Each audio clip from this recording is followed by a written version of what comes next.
शंकर अलोने असून मी जिल्हा परिषद उच्च प्राथमिक शाळा कोल्हारी येथे शिकत आहे. मी एक नक्कल सादर करणार आहे, ती आपण शांतपणे ऐकून घ्या अशी मी तुम्हाला नम्र विनंती करीत आहे.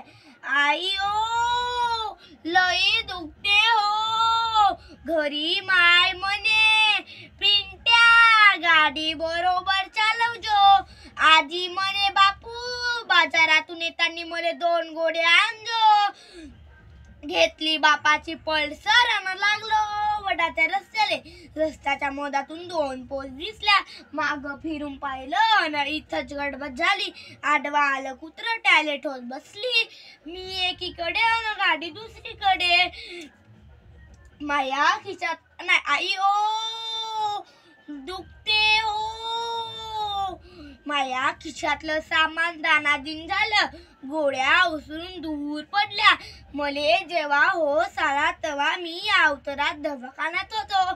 माया बाजूले 2 नर्स आणि 1 डॉक्टर होता.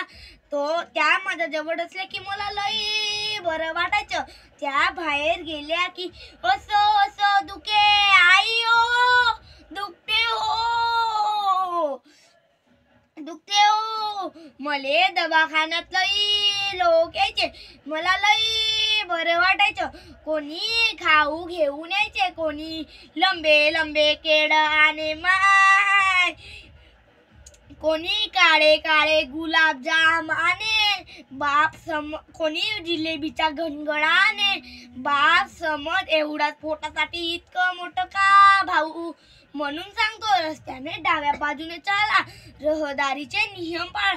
कुणी कुणी तरी तुमची वाट बघत असते, नाहीतर नर्सा देते लाल लाल इंजेक्शन. सांगतो भाऊ गोळ्या घ्यायची वेळ झाली. आयो दुखते हो. धन्यवाद.